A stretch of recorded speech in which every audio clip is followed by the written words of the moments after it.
Assalamualaikum warahmatullahi ta'ala wabarakatuh. Bismillahirrahmanirrahim.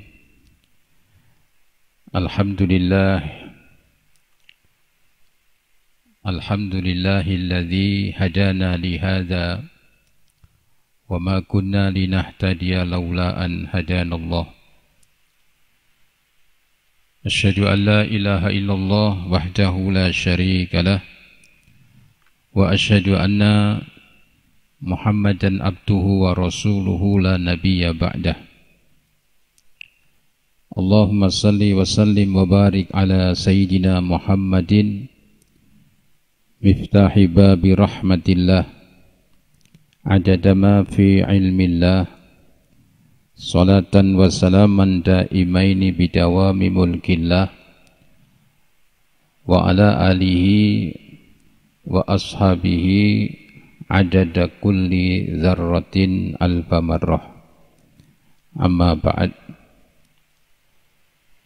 Pertama-tama yang sama-sama kita hormati Ketua Remaja Islam Masjid Agung Jawa Tengah, Mas Adib Nusron Ma'rif, Husnul Ma'rif, dan seluruh jajarannya. Semoga semuanya diberikan kesehatan, sehat, panjang umur fi taatillah, sehingga bisa terus ikut menyumbang kemakmuran kegiatan daripada Masjid Agung Jawa Tengah ini. Dan hadirin hadirat yang saya hormati dan yang saya cintai, alhamdulillah kita bersyukur pada Allah Subhanahu wa taala, malam ini kita dipertemukan dalam kegiatan rutin, yaitu KAW, Kajian Ahad Wage. Ya. Asal tidak KAW-AW gitu ya. Mudah-mudahan pertemuan kita diridhoi oleh Allah Subhanahu wa taala sehingga bisa bermanfaat untuk kita semuanya fid-dini wad dunya ilal akhirah. Amin ya rabbal alamin. Judul pada malam hari ini memperbarui takdir dengan ikhtiar. Ya. Takdir itu apa? Ya. Takdir itu artinya ketentuan. Ketentuan sesuai dengan ukuran. Ya. Jadi artinya takdir ini milik Allah Subhanahu wa ta'ala.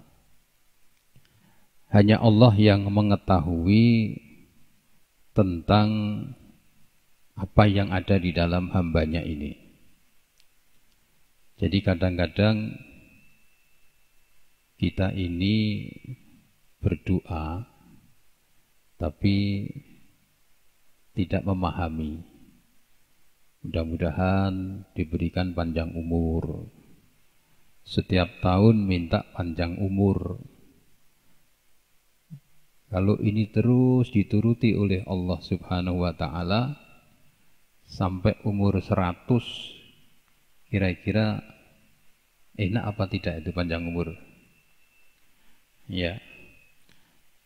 Jadi makanya takdir itu kira-kira. Nah, yang mengerti kira-kira itu hanyalah Allah Subhanahu wa ta'ala.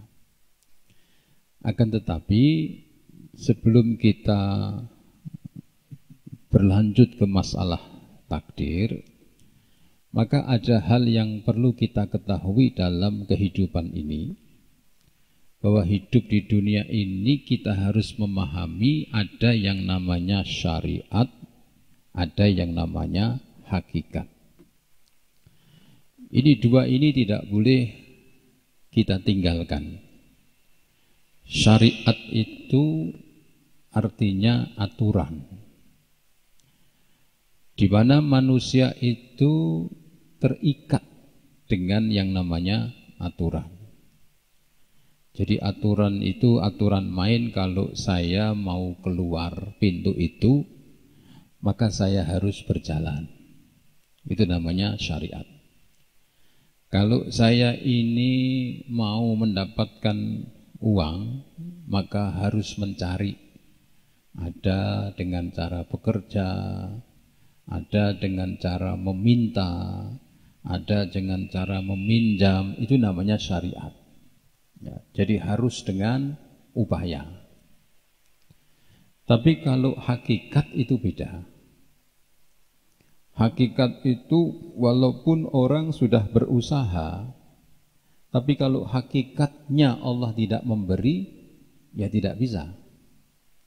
Nah, dua ini kalau kita pahami, insya Allah kita ini tidak sampai terlalu bangga kalau berhasil, dan terlalu sedih kalau tidak berhasil.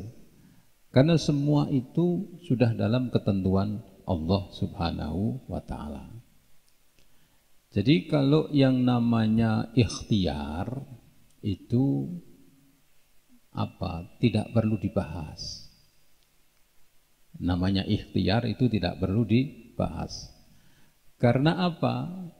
Orang hidup itu ya, ikhtiar itu bagian dari hidup. Walaupun tidak diberitahu, yang namanya ikhtiar itu sudah menjadi hal yang wajib. Jadi kalau ada orang itu misalnya tanpa ikhtiar, ada satu ungkapan. Ya, ungkapan itu mengatakan man tahaqqaqa walam yatasyarra. Man tahaqqaqa walam yatasyarra. Barang siapa yang berhakikat saja tanpa bersyariat, maka faqad tazandak. Wa man tasyarra'a wa lam yatahaqqaq faqad tafassak. Jadi kalau ada orang hanya hakikat saja tanpa menggunakan syariat, maka orang itu bisa dianggap gila. Ya. Tapi kalau ada orang hanya bersyariat tanpa menggunakan hakikat, maka orang itu disebut fasik. Jadi contohnya begini, orang yang bersyariat tanpa hakikat. Kadang-kadang kita suka mengatakan kita harus bergerak karena keberhasilan itu ditentukan dengan usaha kita. Jadi seolah-olah dia mengesampingkan hakikat. Itu fasik, rusak. Harusnya bagaimana?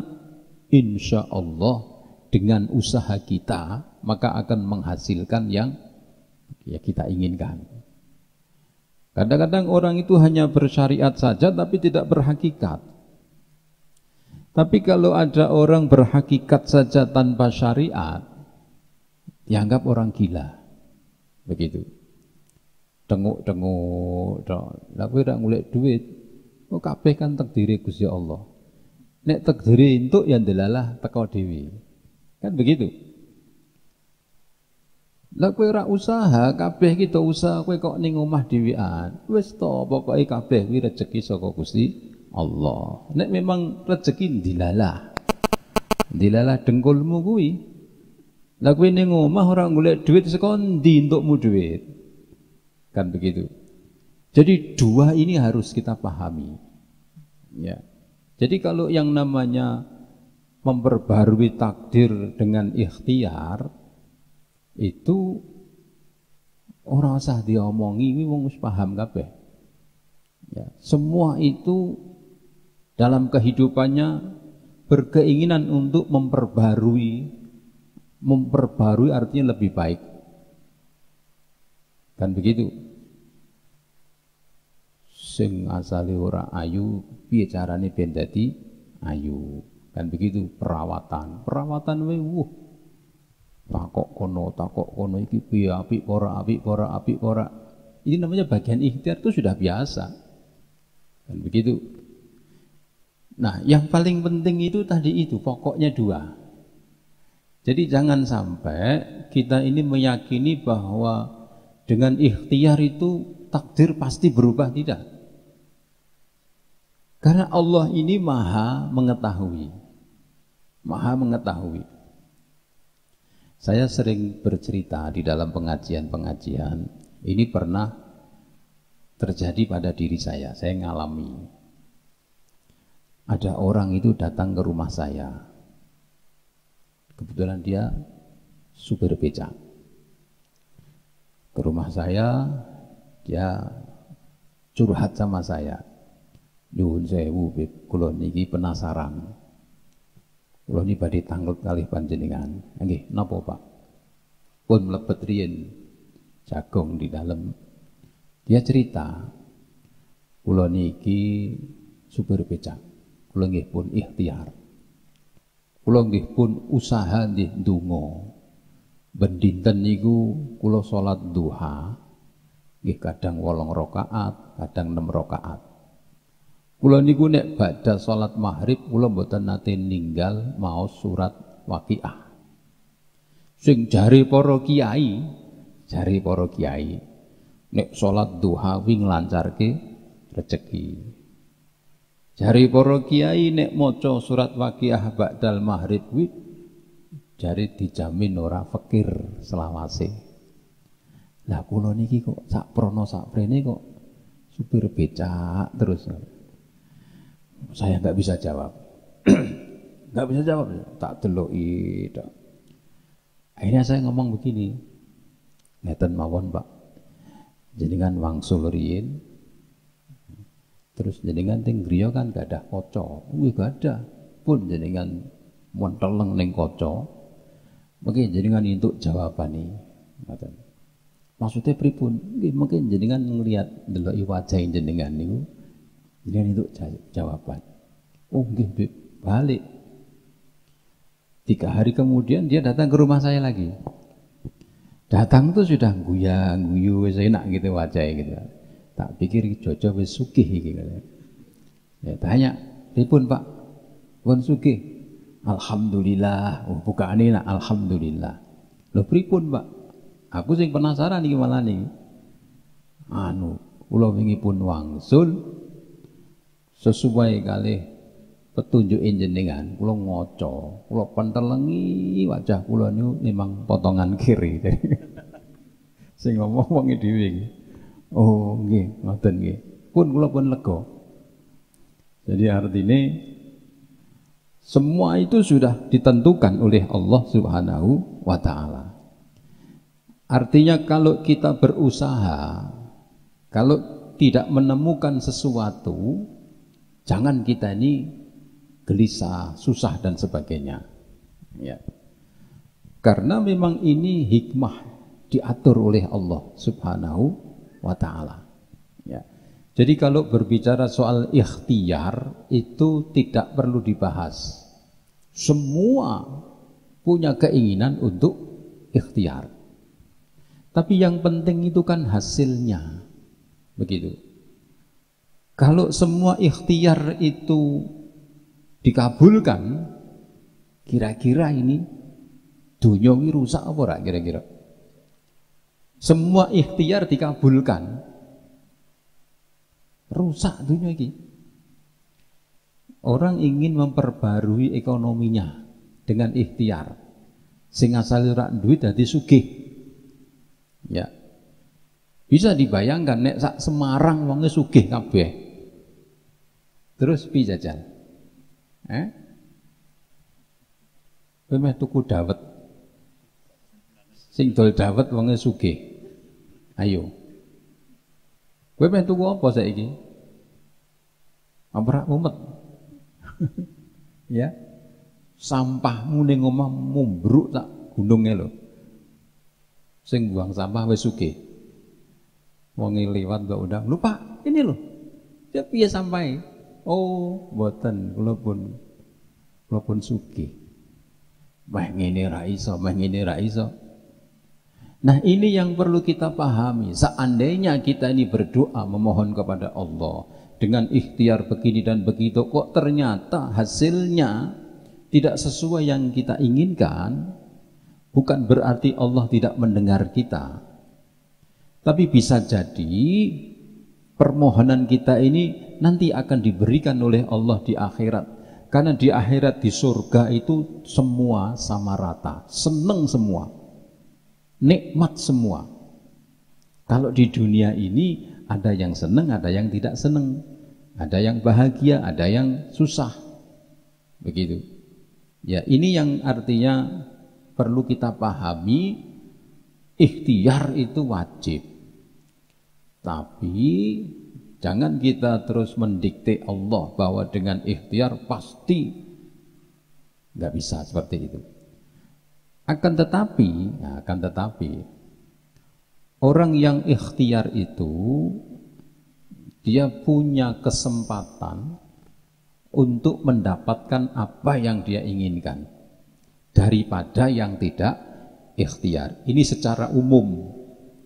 Ya, secara umum, secara syariat. Kalau ini saya Mas Adib, terus siapa jenenganmu? Heri. Terus berjalan cepet-cepetan memegang Quran itu. Ya. Mas Adib begitu 1, 2, 3 wut mencolot. Aku santai. Kira-kira cepet di? Kira-kira cepat mana nih secara syariat? Cepat Mas Adib, itu gurigah sih. Tapi kalau berbicara hakikat belum tentu. Mas Adib mencolot, tekan gono kesandung, gelodia, sikili ceklik. Aku jalan pelan dong. Bisa nggak kalau seperti itu? Ya. Tapi jangan terus saya hanya seperti itu terus. Alah, nek takdiri kan aku sing menang. Nggak bisa. Orang yang berusaha itu lebih punya kesempatan untuk mendapatkan apa yang diimpikan. Begitu.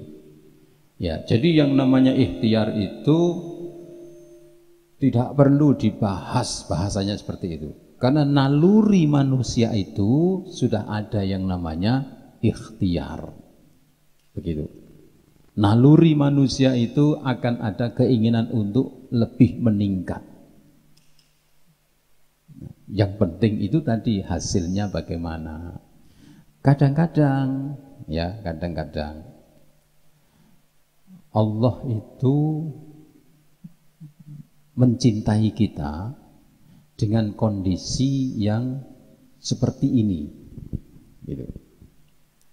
Ini saya contoh lagi ya. Tadi terkait dengan apa yang tadi saya alami tadi. Nah, saya pernah nonton yang namanya Tukar Nasib di televisi itu ya, di tayangan di SCTV. Tukar nasib itu orang yang kaya selama 3 hari suruh bergantian dengan orang yang miskin. Waktu itu seorang direktur yang dia punya hotel, punya macam-macam, terus ditukar dengan pemulung, gitu. Ditukar dengan pemulung. Cara berpakaiannya, tidurnya, makannya itu persis semua, begitu. Nah, orang yang direktur ini dengan istrinya, dengan anaknya 1, tidur di gubuk. Semalam nggak bisa tidur. Karena apa? Banyak nyamuk. Pak, bapaknya cuman, Dek sabar. Ini kan kita ini biar tahu bagaimana penderitaan orang yang tidak mampu begini. Tapi banyak nyamuk Pak, nggak bisa tidur. Gitu. Sedih. Terus disoting yang untuk pemulung jadi orang kaya. Gitu. Jadi orang kaya. Dia pakai baju, pakai kaos, ya, pakai jas, pakai dasi, gitu. Jalan ini orang ini gini terus, sumuk ya, itu disonting, itu orang Semarang gitu, sumuk ya, kayak nganggo kelambi tok, bingung. Biasa nganggo kaos suwek-suwek, ya, kaos suwek brodol-brodol silir, iki tiba-tiba nganggo kaos terus hem pakai jas, sumuk, riwa-riwi gitu. Malam-malam tidur. Nah, wong sugih wasine ning kamar loro. Gitu. Ini tidur ini berdua nih, di syuting ini. Yang bapak laki-laki ini riwa-riwi ke kamar mandi. Dari bojone. Apa toh, Pak? Buat nguyuh aku. Karena dingin. Riwa-riwi jajal, bayangno iki. Iki nek diterapke seperti itu, orang ini jadi kaya tiba-tiba. Sengsara ora? Sengsara. Itu kira-kira jam 11 malam, ibunya ini gembar-gembar, "Pak, kowe ning ndi, Pak?" gitu. Bapaknya itu di kolom ini. "Aku ning isor kademen." Iya jajal. Lho nek ora pangkate diwalik kayak gitu tuh. Jadi artinya Allah itu Maha tahu. Siapa yang dijadikan seperti ini, siapa yang dijadikan seperti itu. Jadi dunia ini jadi indah. Begitu ya. Nah artinya terkait dengan tema pada malam hari ini hanya mengingatkan, mendorong kita bahwa yang namanya ikhtiar itu sudah menjadi hal kewajiban ya. Supaya kita ini bisa berubah nasib kita, memang kita punya naluri untuk ikhtiar. Tapi yang paling terpenting adalah bagi kita, hasil dan tidaknya itu kita serahkan kepada Allah Subhanahu wa Ta'ala. Karena ikhtiar pun itu tidak menjamin, begitu. Ikhtiar tidak menjamin, tapi orang yang ikhtiar itu lebih didekatkan dengan apa yang dia inginkan. Orang kepingin punya mobil, ya dia ikhtiar, dia lebih banyak nabung, begini, karena motivasinya, etos kerjanya jadi semangat, jadi kuat, jadi baik, sehingga apa yang dia inginkan bisa tercapai, begitu. Nah, jadi intinya yang ingin saya sampaikan itu seperti itu, bahwa kita hidup ini jangan melupakan yang namanya syariat dan hakikat. Walaupun kita sudah berusaha, ya, tapi kalau Allah tidak menghendakinya juga tidak terjadi. Tapi bukan berarti terus kita berserah diri. Kalau begitu ya nggak perlu kita usaha. Wong ujung-ujungnya juga Allah yang menentukan. Sudah diam aja, terserah Allah. Nah, itu juga nggak boleh. Ya, jadi kita harus ikhtiar, kita harus usaha, ya, supaya hasilnya itu berbeda. Secara syariat, kalau orang ingin mendapatkan sesuatu yang baik, maka dia harus dengan ikhtiar yang sebaik-baiknya. Itu, ya. Ini sampai jam berapa? 10. Ini sudah setengah 10. Mau tanya jawab sekarang apa nanti? Ada yang mau tanya? Enggak? Hah? Sudah? Ya, monggo dipandu siapa yang mau tanya.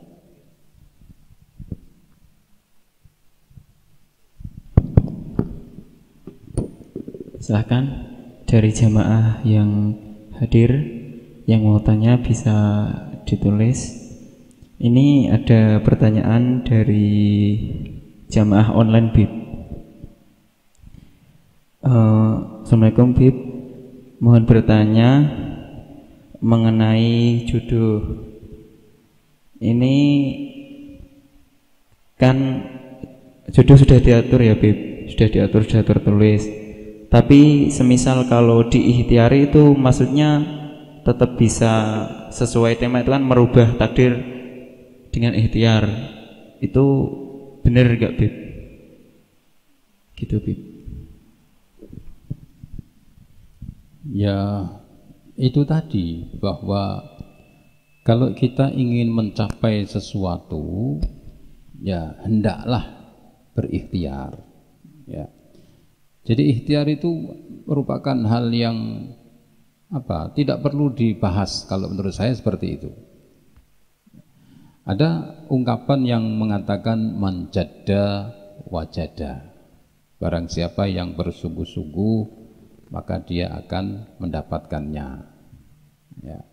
Man qara'al baba waladja walad.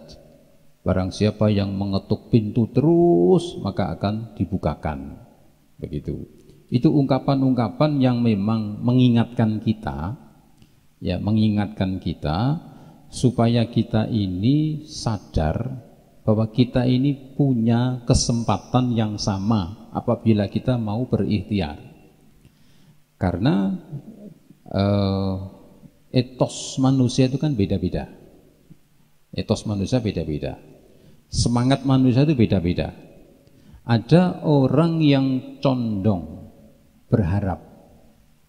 Ada yang condong berharap. Jadi dia berharap mudah-mudahan ada yang bantu, ada yang nawari, begitu ya. Kalau mau cari pasangan, apa namanya, ada yang nawarilah mudah-mudahan. Ya, kalau nunggu seperti itu, nyuwun sewu.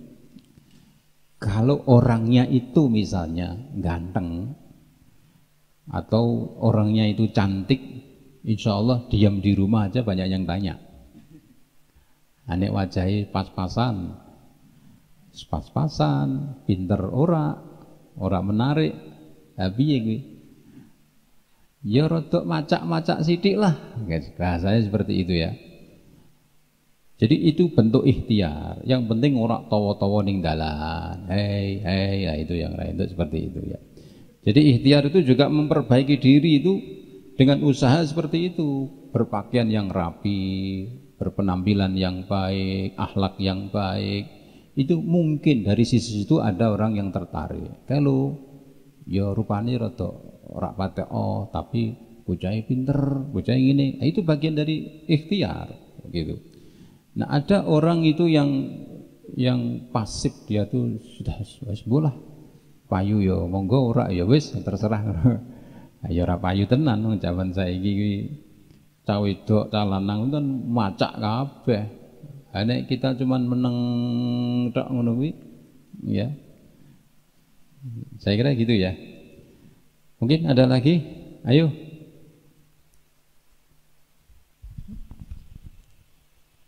Ada lagi dari jamaah? Yang putra, silahkan boleh maju. Yang mau bertanya, yang putri boleh silahkan ditulis di kertas, tidak apa-apa. Mungkin masih malu-malu. Ini ada pertanyaan lagi Bib dari online.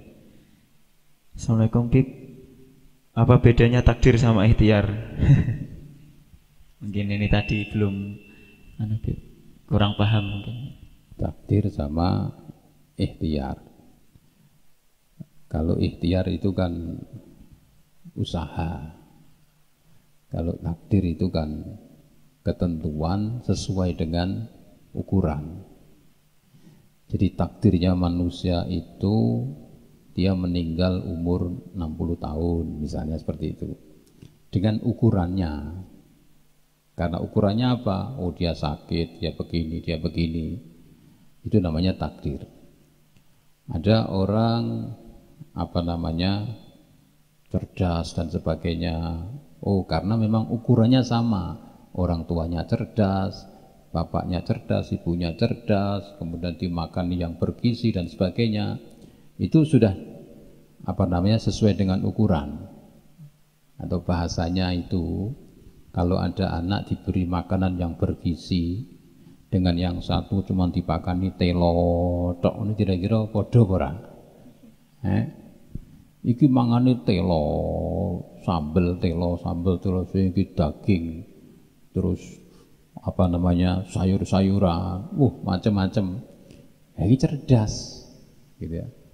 Sing iki mangane mie instan, terus bludrekan ngamuk sithik ngamuk. Jadi maksudnya seperti itu, ya. Jadi ikhtiar itu pokoknya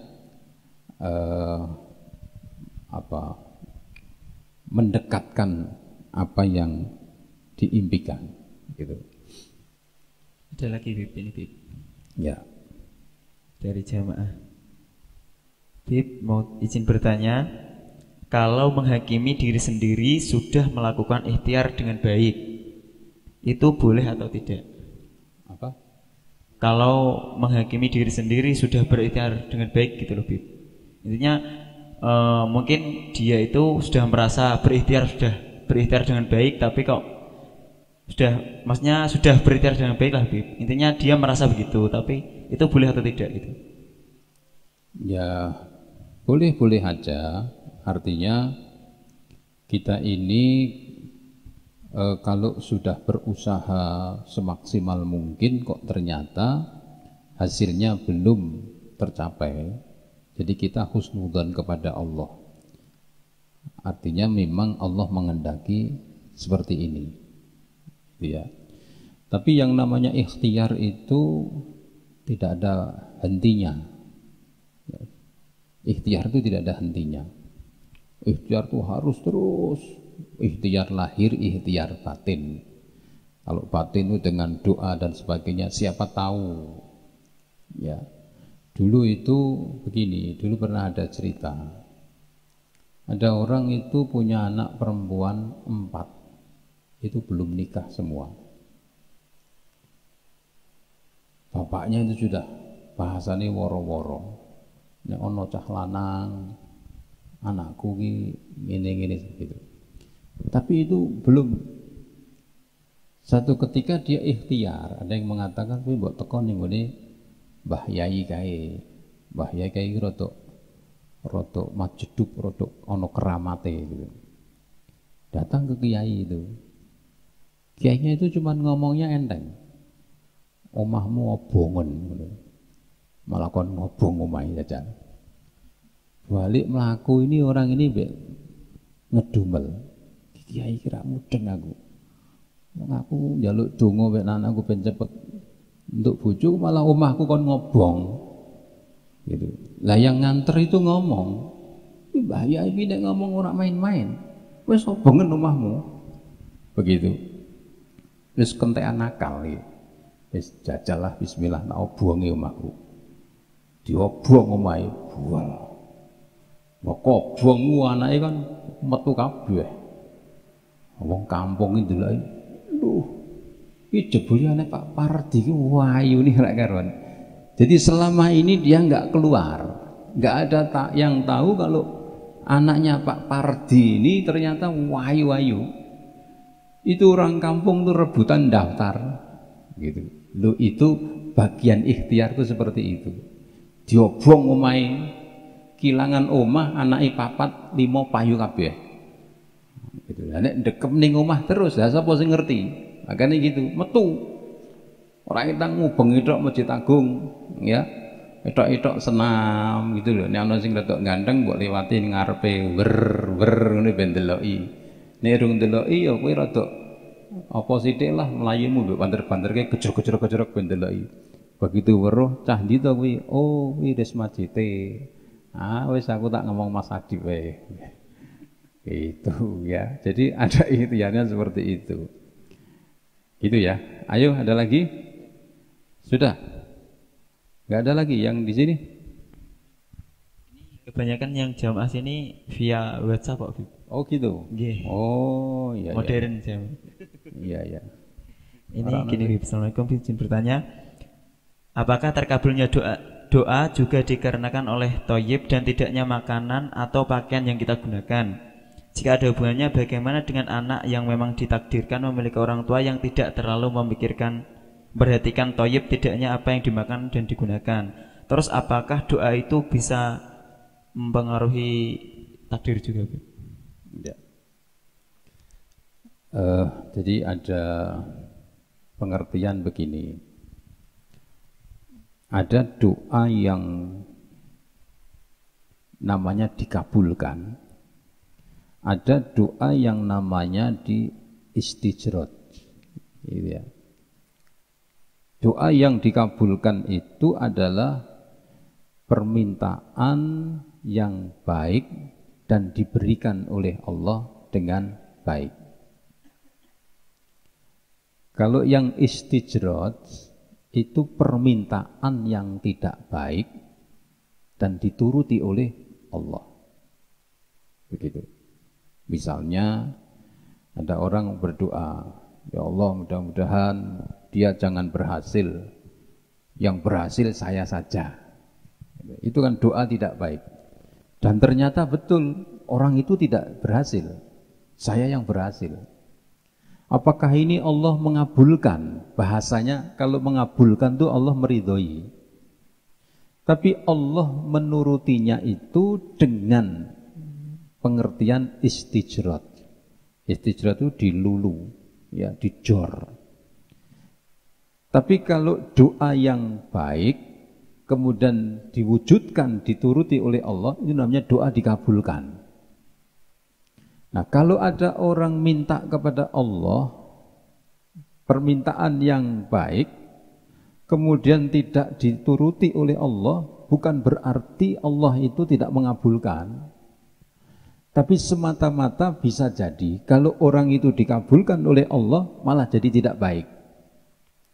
Kalau Kiai Kuno itu mengatakan begini, ada orang yang disayang oleh Allah. Disayang oleh Allah, dijadikan orang itu miskin. Karena apa? Allah tahu, Allah tidak mau kalau orang ini dijadikan kaya, dia malah lupa pada Allah. Begitu. Maka sengaja dijadikan oleh Allah miskin supaya dia tetap berdoa, dia tetap bisa ibadahnya komplit dan sebagainya. Jadi sengaja seperti itu. Makanya doa yang kita panjatkan kepada Allah itu hasilnya apa? Kita tetap husnudzon kepada Allah. Gitu. Nah, terkait dengan pertanyaan tadi, apakah doa itu bisa merubah takdir? Ya, kalau kita mengatakan bisa, ya bisa. Kalau kita mengatakan tidak, juga tidak. Karena katanya takdir itu kan ada dua. Ada takdir yang bisa dirubah, ada takdir yang tidak bisa dirubah. Begitu. Seperti misalnya umur. Umur itu kalau Allah sudah menetapkan kamu mati, ya sudah mati. Mbok didongake sapa wae mati ya mati. Ada yang Allah kadang menuruti. Ketika dia berdoa, maka dia dipanjangkan umurnya oleh Allah. Tapi ini semua misteri yang tahu hanyalah Allah Subhanahu wa taala. Jadi yang jelas begini, kita tetap harus ikhtiar, kita tetap harus usaha, ya, kita tetap harus berdoa. Adapun hasilnya itu terserah Allah. Karena ikhtiar itu diajarkan oleh Nabi Muhammad sallallahu alaihi wasallam. Doa itu diajarkan di dalam Islam, diperintahkan oleh Allah. Hasilnya seperti apa, itu terserah Allah. Jadi sekali lagi, kita tidak bisa mendikte Allah. Begitu. Tapi bukan berarti kita berserah mutlak kepada Allah tanpa ikhtiar. Jadi enak maksudnya gitu. Ikhtiar wajib. Hasilnya kita serahkan kepada Allah. Kalau toh tidak terwujud di dunia, akan diberikan oleh Allah nanti di akhirat. Begitu. Orang-orang sahabat-sahabat zaman Rasulullah itu mereka lebih memilih kebahagiaan di akhirat daripada di dunia. Dia lebih memilih sengsara di dunia, tapi di akhirat bahagia. Itu sahabat-sahabat dulu seperti itu. Kalau ini saya tawarkan, pasti semua memilih bahagia dunia, bahagia akhirat. Sugih dunia ya sugih akhirat gitu. Kalau orang-orang yang makrifat, orang-orang yang khos, itu lebih memilih bahagia di akhirat, walaupun di dunia itu miskin. Begitu. Dulu pernah ada cerita, ya, Mbah Damar, tahu Mbah Damar? Mbah Damar yang di makamnya di Jalan Damaran itu, di kampung Sedokan, ya. Itu orangnya Masya Allah, sederhana, tidak punya. Yang datang itu santri-santrinya orang kaya-kaya. Kemudian istrinya itu ngomong sama Mbah Damar, lah ya Pak, tamu jenengan iki sugih-sugih, lah kok awake dhewe iki kok kere terus gitu. Jenengan ngei ijazah ini celeng sugih, batang kali laris amat, lah kok awake dhewe kok kere terus. Begitu. Istrinya digandeng ke belakang, terus di situ ada sumur, dia masukkan ember itu, timbo.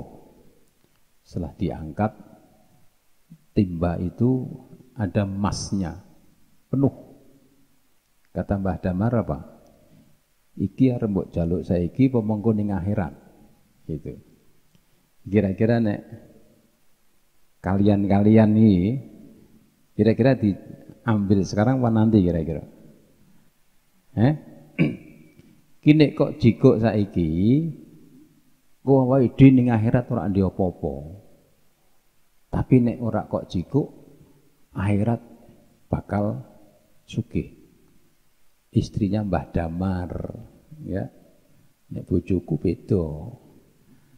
Enggak tawani bojoku. Ini mau diambil sekarang apa nanti? Oh, sekarang. Iya toh? Iki bojoku ngrungokke wis ben berapa. Bojone Mbah Damar. Wis cemplungke wae, Pak. Ngono jajal. Blung ya wis. Kiri nang donya ning akhirat sugih. Bojone wali. Bojoku ya beda, ya. Wong iki meh bodoh iki. Masa ember bayangke. Iki mbok cuwil sakmene gawe ning keranggan wis ngawu-ngawu kowe. Mlebu mall sembarang mbok tuding tok ngene. Sakmene mbok dol ning keranggan. Sakmene iki pirang on nek ngene ya. Mlebu ning mall iki ya bayare mbok bayar emas ngono wis sing duwe mall seneng, ora usah diitung wis nyoh. Saember gitu ya. Jadi ada yang memilih seperti itu, gitu ya. Jadi kadang-kadang kalau doa kita ini tidak dikabulkan di dunia, bisa jadi nanti di akhirat, begitu. Yang jelas pokoknya kalau urusan dengan Allah itu kita harus selalu husnudzon, berbaik sangka kepada Allah Subhanahu wa taala. Insyaallah nikmat gitu. Masih ada lagi? Ayo.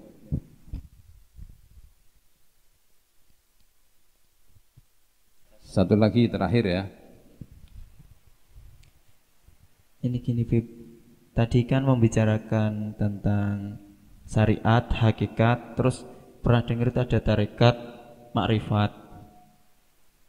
Pengertiannya tarekat dan makrifat Bib. Terus ini kan pernah ada pemahaman mengenai kaum sufi ya Bib. Ayat ini beribadahlah sampai yakin. Quran surat Al-Hijr ayat 99 itu beribadahlah sampai pada tingkatan makrifat. Ketika sudah sampai tingkatan makrifat, maka tidak ada lagi beban syariat, tidak lagi wajib sholat dan beribadah lainnya. Itu bagaimana Bib maksudnya Bib? Ya. Jadi yang namanya syariat, hakikat, tarikat, makrifat. Ya. Jadi kalau syariat itu seperti tadi. Jadi orang pemula itu harus ya sholat begini, zikir ya bilisan dan sebagainya. Kalau sudah hakikat itu berarti dia tingkatannya sudah bahwa semua itu minallah. Semua itu harus lillah dan minallah, semua harus kepada Allah semua. Nah kalau tarikot itu artinya apa? Artinya jalan. Orang kalau sudah hidup bertorikot itu insya Allah selamat. Jadi ada kalau orang berbicara torikot itu ada torikot yang muktabar, ada yang tidak muktabar. Jadi seperti wiridan, ya wiridan itu misalnya kita baca subhanallah 33 kali, alhamdulillah 33 kali, Allahu Akbar 33 kali. Itu kalau diurutkan sanadnya itu sampai kepada Rasulullah Shallallahu Alaihi Wasallam. Kalau bahasa torikohnya itu ini sanadnya ini muktabar, nyambung. Tapi ada yang tidak nyambung. Nah, orang kalau sudah menjalankan thariqah bahwa semua itu ada sumbernya dari Rasulullah Shallallahu Alaihi Wasallam, maka keimanannya sudah meningkat sampai pada tingkat makrifat. Kalau sudah makrifat itu sudah mengetahui, memahami apa yang dimaksud oleh Allah Subhanahu wa taala. Nah, ada orang yang salah dalam melaksanakan makrifat. Orang kalau sudah makrifat itu sudah nggak perlu sholat, nggak perlu puasa, yang penting hatinya manteng yang Gusti Allah. Nah, ini salah pemahaman. Sama halnya ada aliran kejawen yang menerjemahkan, yang memahami bahwa Nabi mengatakan tafakkur fi khalqillahi sa'atan khairun minad dunya wa ma fiha. Jadi berangan-angan tentang ciptaan Allah 1 jam saja itu kebaikannya lebih daripada dunia dan seisinya. Sehingga orang-orang kejawen itu dalam ibadahnya hanya tafakur. Bahasa Jawanya itu tepekur. Jadi meneng tok ngenangen delok langit, bar panas, adem, ngantuk-mantuk 1 jam selesai. Sudah nggak perlu sholat, nggak perlu puasa. Itu, ini sampai kok. Ya, ini kan salah paham. Syariat itu aturan yang ditentukan oleh Allah. Kamu harus sholat, kamu harus begini, harus begitu. Sama halnya begini kalau soal fikih ya. Bagaimana kalau ada orang mandi jinabat lalu mau sholat tidak wudhu, begitu. Orang yang tidak paham mengatakan ya tidak apa-apa. Mandi jinabat itu kan membersihkan hadas besar, maka otomatis hadas kecil ikut bersih. Dia tidak memahami bahwa orang sholat itu diperintahkan untuk wudhu. Mau kamu suci, mau tidak suci, pokoknya harus wudhu. Begitu maksudnya. Jadi orang memahami seperti itu, mandi junub nggak perlu wudhu, karena sudah otomatis hadas kecil hilang. Ya, padahal perintahnya agama itu kalau mau sholat, fausilu wujuhakum dan seterusnya, itu artinya wudhu, begitu ya. Jadi syariat itu penting. Jadi jangan hanya makrifat tok. Kalau sudah makrifat tok terus bebas ini bebas itu, ya enggak juga, salah itu. Siapa yang mau itu kita jadikan contoh yang tidak sholat dan sebagainya, ya. Oh itu misalnya wali ini, wali itu, loh, wali itu dimensinya beda dengan kita. Ya, wali itu dimensinya beda dengan kita. Jadi kalau wali itu keluar dari belakang sudah sampai Mekah, itu dimensinya beda dengan kita. Apakah dimensi juga dibenarkan dalam agama? Loh, Nabi itu Isra Mi'raj dalam 1 malam. Ya, naik langit 1, 2, 3 sampai. Kalau dibahas dengan dimensi akal kita nggak bisa. Awang Mekah sampai Palestina hanya 1 malam. Bahkan tempat tidurnya Nabi itu masih hangat. Jadi jangan digaduk-gaduk dengan akal. Kalau ada wali kok begini-begini, itu dimensinya beda. Mbah Soleh Darat itu tiap hari Jumat ngajar di Mekah. Ayo numpak opo jajal, zaman biyen ora ono kuwi. Tiap hari Jumat ngajar di Mekah. Balik meneh riwa-riwi hari Jumat. Jangan diukur dengan kita. Nah, kita ini orang biasa, tiru-tiru kayak wali. Ora usah salat, ora usah ngene, ya beda. Wali itu terlihat ya jelungrengnya tidak salat, tapi sesungguhnya dalam 1 detik dia sudah melaksanakan salat karena dimensinya beda, begitu ya. Kalau awet dhewe iki syariat sajalah, wis jangan niru-niru yang makrifat itu jangan, gitu ya. Saya kira cukup waktunya, ya. Monggo ditutup.